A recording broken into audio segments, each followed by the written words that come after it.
당신이 몰랐던 스타들의 특별한 이야기. 코리안 스타! 네, 현실 대 연예계 막장 이용 배틀. 여러 가지 뜨거운 성원에 힘입어 무려 저희가 3탄으로 다시 돌아왔습니다. 네, 다시 만나서 반가운 분들 소개해드리겠습니다. 가사 전문 변호사 박지훈 변호사님, 이혼 전문 변호사 최영훈 변호사님, 연예 전문 기자 안진용, 최정화 기자님, 안녕하세요. 안녕하세요. 오늘의 주제는요. 2015년 폐지된 이 법과 관련된 이야기입니다. 우리 다 알고 있잖아요. 간통죄가 폐지됐으니까. 네, 맞습니다. 너무 간통죄가 오늘의 주제인데 폐지되기 이전에도 심각했고 근데 폐지되고 나니까 더 심각해진 이 간통과 관련된 충격적인 막장 이혼 스토리 오늘 준비했습니다. 자, 연예부 기자 그리고 변호사님들과 함께하는 현실판 부부의 세계 이혼 특집 3탄 지금 바로 시작합니다. 나랑 결혼해 줄래? 나랑 평생을 함께 가장 또 행복할 때죠. 예.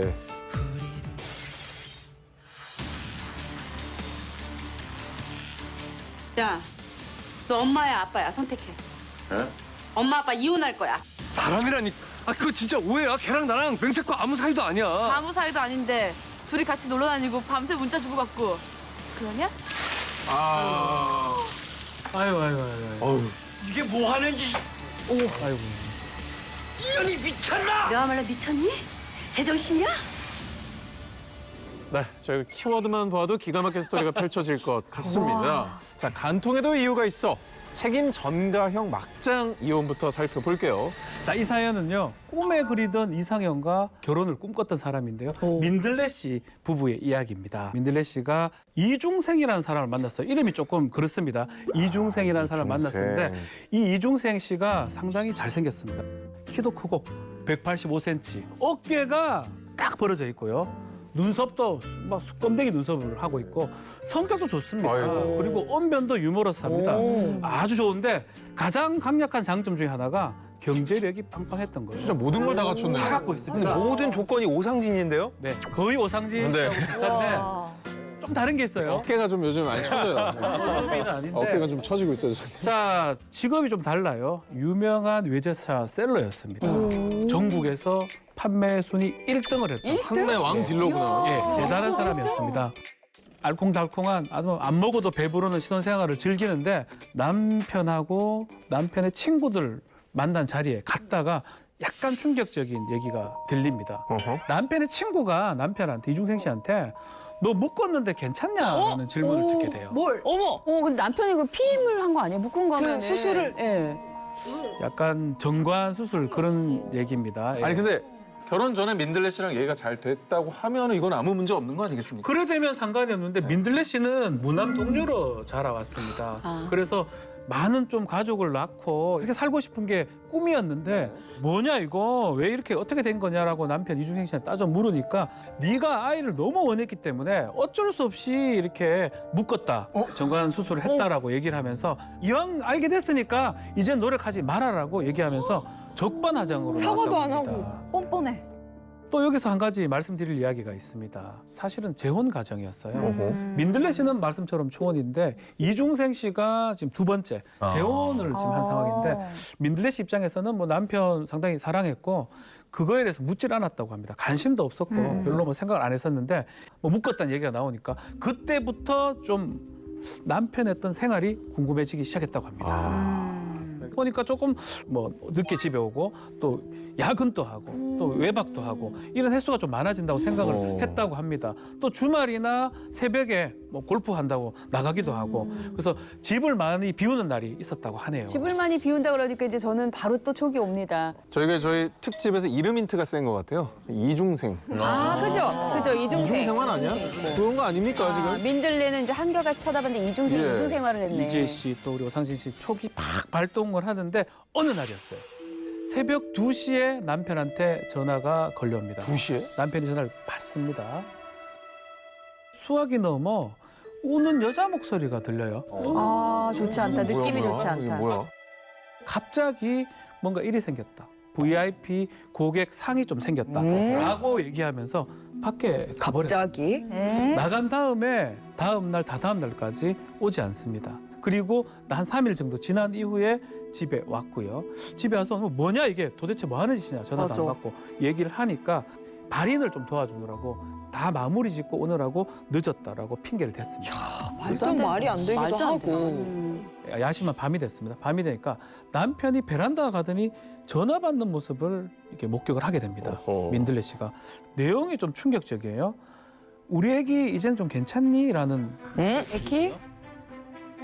누구야? 애기 밥은 좀 잘 먹었니? 이런 목소리 들리고요. 혹시 우리 애기 열 떨어졌니? 이런 얘기를 듣게 됩니다. 근데 내연녀에게 얘기 애인인 건가? 애인? 부인한테 애기라 한 사람 잘 없습니다. 아, 이거는 박신양 씨 정도가 할 수 있는. 신양하기 어려운. 애기야 가자. 이런 정도의 멘트고. 실제로 그 아기는 전처하고 지금 이중생 씨에 있었던 아기를 애기라고 했던 겁니다. 애기가 있었어? 그러니까 저 이혼을 했는데 아내가 있었고 아기가 있었는데 그걸 얘기를 안 한 거네요.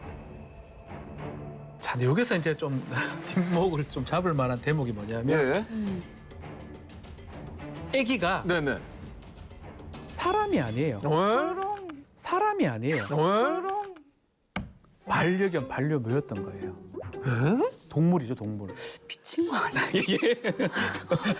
아직 뭐 그 단계는 아니고요. 아니 이것 때문에 거기를 가서 연락이 끊기고 뭐 지금 이해가 안 되거든요. 첫 번째 결혼했었다 그랬죠. 예. 첫 번째 결혼을 했을 때 반려견, 반려묘 3마리를 입양을 했던 것 같고요. 네네. 이혼을 했던 것 같아요. 이혼을 네. 하면서 아빠로서 공동으로 양육은 하겠다, 책임을 지겠다. 이혼하면서 이런 조건을 합의를 했던 것 같습니다. 약간 실소를 자아내는 상황이에요. 근데 그러면 또 바람은 아니었던 거예요? 뭐 지금 장례식장 갔다 온다 그날 또 이 반려견이 좀 아파가지고 그때 집에 갔던 거고 아마 죽을 고비를 넘겼던 상황인 것 같아요. 그러면서 돌아왔고 그런 통화를 했던 것으로 지금 보입니다. 아니, 그러면 어쨌든 현재 아내인 민들레 씨는 계속 속이면서 전처랑 지속적인 교류를 한 거고 양쪽 집을 오가면서 두 집 살림을 하긴 한 거잖아요. 그래서 지금 민들레 씨가 너 잘못한 거 아니냐 이중생, 너 유책 배우자다, 이혼을 하자라고 얘기를 했습니다. 어머. 근데 이중생 씨 태도가 더 좀 놀랍습니다. 예. 나는 전처하고 육체적, 정신적 바람을 핀 적이 한 번도 없다. 이 육아 관련된 얘기 말고는 전처하고 대화를 나눈 적이 없다라고 얘기를 하게 됩니다. 아니 근데 그게 사실 우리가 알 수가 없는 게 반려동물 핑계로 그냥 둘이 만나서 뭐 뭘 한 건지 우리는 알 수가 없잖아요. 그냥 공동 육아를 핑계로, 그렇죠? 어떤 증거들이 좀 있어야지만이 유체성을 좀 입증을 할 수가 있는데 그런 부분들이 없었던 것 같아요. 그래서 입증할 수가 없었고요. 결국은 소송을 진행하지 못했고 양측이 협의하에 이혼을 진행하기로 했었습니다. 자, 근데 여기서 또 하나 궁금한 거는 남편은 왜 대체 이 피임 수술까지 하면서 딩크족을 원했던 걸까요? 자, 실제로 남편 이중생 씨가 한 말이 조금 놀라운데요. 예. 전처와의 사이에 아이를 키우는 것만 해도 벅차다 이런 얘기를 했다고 해요. 어머 전처. 너무 벅차다. 그 사이. 사실 어이가 없습니다, 저도. 제가 진짜 반려동물을 안 키워봐서 진짜 전혀 이해가 안 돼요. 아니 저는 키워봤는데도 이해가 안 돼요. 아, 그래요? 네, 자식 같긴 하지만 그건 다르거든요. 다른 분야거든요. 제가 지금 고양이를 19년째 키우고 있거든요. 사람으로 치면 고등학생까지 키운 거잖아요. 근데도 이해 안 돼요. 나중에 이제 이혼을 했습니다. 결국 협의 이혼을 했는데 결국 이중생 씨 전처하고 재혼을 다시 해서 살고 있다고 합니다. 아, 그럴 줄 알았어요. 그러니까 뭔가 미련과 뭔가가 남은 상태에서 반려견을 핑계로 그러네. 계속 만나면서 그럼 왜 그러면 다시 결혼을 한 민들레 거야, 씨가 민들레 그래서 씨가? 더 충격적이고 불쾌하다 이렇게. 시작부터 저희가 참 이해되지 않는 어떤 막장으로 치달은 불륜 얘기를 나눠보고 있는데 자, 이번엔 최영은 변호사님께서 불법까지 자행을 하면서 간통을 저지른 배우자 때문에 이혼에 이른 그런 기구한 사연을 갖고 오셨다고요? 오늘 제가 준비한 이야기는요. 결혼한 지 15년 차 된 부부입니다. 네. 남편 이름은 김철판 씨고요. 아내 이름은 오분혜 씨입니다. 네. 이름에서 느낌이 오시죠? 철판과 분해. 여기는 철판을 깔았고 그것 때문에 네. 분함을 느끼시는 분이시네요. 네, 가해자의 피해자가 딱 보이죠. 이 부부는 결혼 15년 차였는데 15년 동안 너무 잘 살았어요. 사내 커플로 처음 만났고 대기업 다니고 있었고 경제적으로 여유도 있었고 남들 보기에 부러움만 이렇게 자아내는 그런 부부였습니다. 그런데 이들 부부한테 딱 하나의 고민거리 있었는데요. 바로 아이가 없다는 것이었습니다. 15년 동안 아이를 가지기 위해서 부부가 엄청나게 노력을 했었어요. 시험관하고 인공수정하고 이런 시도도 10번 넘게 하고요. 한약도 먹고 양약도 먹고 아이 갖는데 도움이 된다라는 건 다 해봤어요. 그렇게 다 했는데도 아이가 생기지 않았던 거예요. 근데 이거는 진짜 겪어본 사람만이 알아요. 정말 원하는데 잘 안 생겼을 때 그 스트레스와 그 힘든 마음은 몸뿐만 아니라 마음도 너무너무 힘들었을 것 같긴 합니다. 예. 맞습니다. 이 두 사람이 그 정도로 아이를 정말 가지고 싶어 했었는데 오분혜 씨가 이제 폐경이 다가온 거예요. 그러면 더 이상 이런 시도 자체를 하기가 어려운 상황이 된 거죠. 예. 그런데 이때 남편이 갑자기 은밀한 제안을 해옵니다. 바로 집에 대리모를 들이는 건 어떻겠어? 뭐래?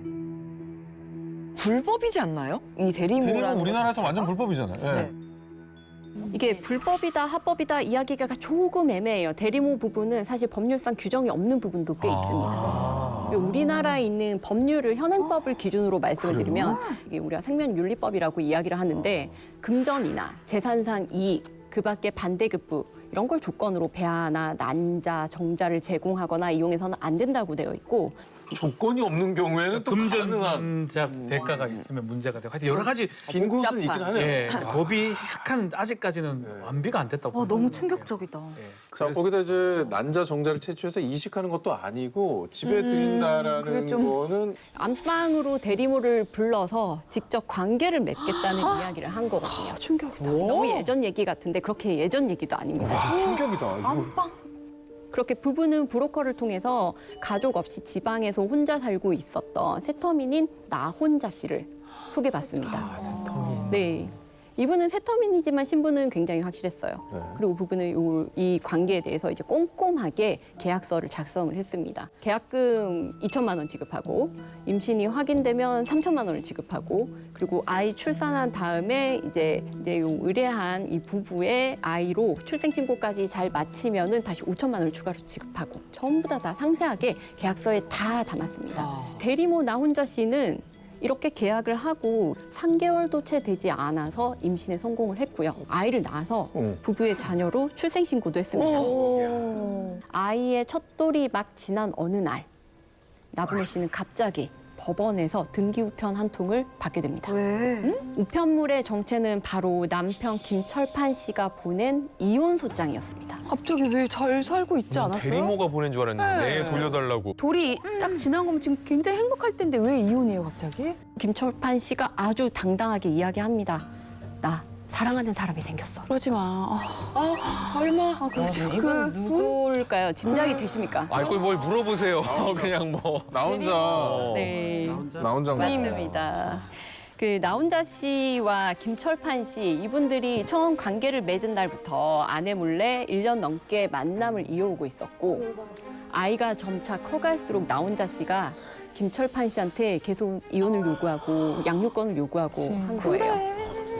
내학이잖아. 아니 이혼 소장을 보내려면 유책 사유가 아내에게 있어야 우리나라는 가능한 거 아니겠습니까? 그 안에 어떤 내용을 담았냐면 아내가 본인의 불임 사실을 숨기고 나랑 결혼을 했다. 그러니까 아내가 유책 배우자다. 이런 내용으로 소장을 작성을 해서 아내에 대해서 이혼을 청구한 겁니다. 진짜 나빴다. 야 진짜 바람을 피운 거잖아요 어찌 보면. 그러니까. 그걸 어떻게 그렇게 얘기를 합니까? 그리고 아픈 게 내 잘못도 아니잖아요. 맞습니다. 어쨌든 이제 분노에 찬 오분혜 씨 곧바로 시댁으로 쫓아가서 남편을 좀 말려달라고 예. 시댁에 도움을 요청을 한 겁니다. 그런데 시댁이 설마 알고 있었나? 애초에 남편에게 대리모 얘기를 먼저 꺼낸 사람이 시부모님이었고요. 그러니까 남편이 자신의 부모님께 불륜 사실을 먼저 이야기를 하고 그렇게 했더니 이제 시부모님은 그래 이 손주 어차피 유전적으로도 나 혼자 씨랑 김철판 씨가 부모가 맞는 거고 오히려 나 혼자 씨를 좀 더 며느리처럼 생각을 했었던 모양이에요. 아 마음으로 며느리를 받아들였다고요? 네. 그럼 뭐 여행도 다니고 여행도 다니고? 따로 만나기도 하고 그래서 사실은 너무 시댁에서의 파렴치하다. 며느리는 오히려 나 혼자 씨였던 거예요. 그래서 결국에는 법원이 현명하게 결정을 해줬을 것 같습니다. 자, 남편의 이혼 소송이 뭐 인용이 안 됐겠죠? 기각됐습니다. 그렇지. 네. 아유, 다행이다. 우리나라는 원칙적으로 유책 배우자 이혼 청구는 받아들이지 않고 있습니다. 오히려 아내인 오분혜 씨가 남편을 상대로 한 이혼 청구 그리고 위자료 청구가 받아들여졌습니다. 결국 오분혜 씨는 남편과 나 혼자 씨로부터 5천만 원의 위자료를 지급받았고 남편에게는 위자료 외에 재산 분할도 받아냈습니다.